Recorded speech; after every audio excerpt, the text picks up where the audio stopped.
Assalamualaikum warahmatullahi wabarakatuh. Izin memperkenalkan diri. Nama Adnan Rahma Batara Randa, NIT 244202, kelas Teknika 4A. Baik, di sini saya akan menjelaskan tentang memastikan kru memahami instruksi yang diberikan.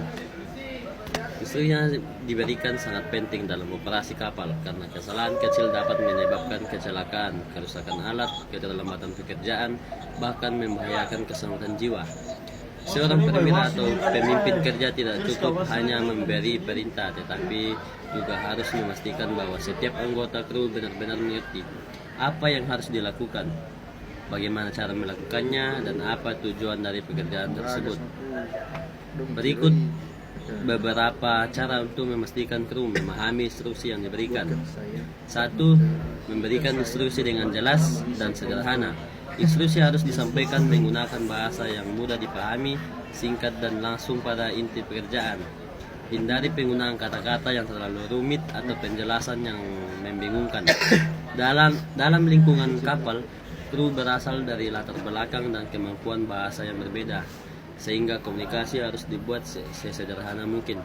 Contohnya, jelaskan apa pekerjaan yang harus dilakukan, jelaskan lokasi pekerjaan, jelaskan alat yang digunakan, jelaskan prosedur keselamatan harus dipatuhi, jelaskan batas waktu pekerjaan, dan instruksi yang jelas akan mengurangi kesalahan pekerja dan meningkatkan efisiensi. Yang kedua, menggunakan metode repeat back atau mengulangi kembali. Salah satu cara paling efektif adalah meminta kru mengulangi kembali instruksi yang sudah diberikan dengan kata-kata mereka sendiri. Cara ini memastikan bahwa pesan diterima dengan benar.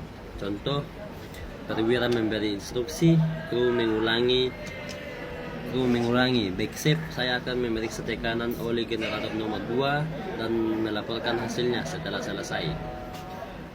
Jika ada kesalahan pemahaman, maka dapat langsung diperbaiki sebelum pekerjaan dimulai. Yang ketiga, memberikan demonstrasi atau contoh langsung untuk pekerjaan teknis atau pekerjaan baru. Penjelasan lisan saja seringkali tidak cukup. Pemimpin kerja dapat menunjukkan langsung cara melakukan pekerjaan dengan benar. Contohnya, cara membuka valve dengan aman, cara menggunakan alat pemadam kebakaran, cara melakukan perawatan mesin, dan cara menggunakan alat keselamatan di atas kapal. Demonstrasi membuat kru lebih mudah memahami langkah kerja dan mengurangi risiko kesalahan. Yang keempat, menggunakan bahasa tubuh dan visual.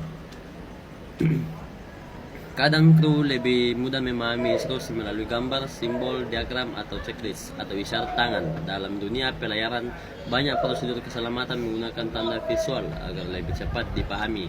Contohnya yaitu safety sign, diagram sistem perpipaan, checklist maintenance, label bahaya pada peralatan. Visual membantu kru memahami instruksi meskipun terdapat perbedaan bahasa. Yang kelima, memastikan kondisi kru siap mendengar instruksi. Instruksi tidak akan efektif jika kru sedang lelah, sibuk, atau tidak fokus.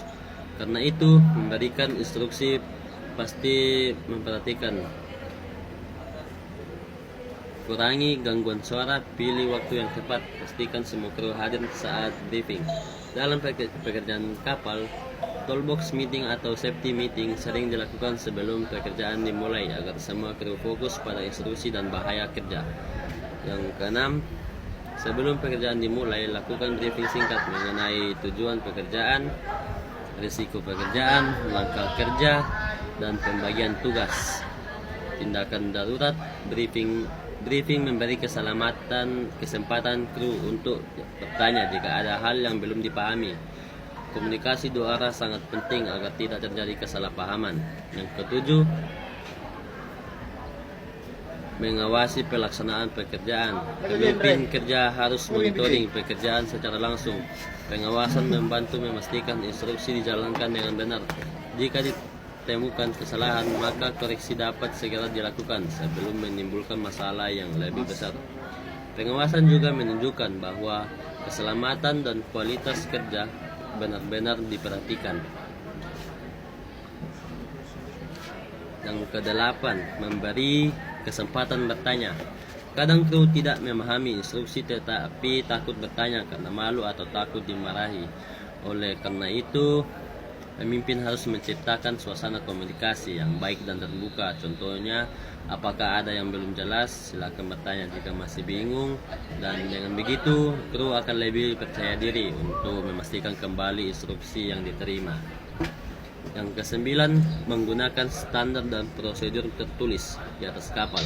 Biasanya terdapat SOP atau Standard Operating Procedure, SMS Safety Management System, dan Permit to Work atau manual book.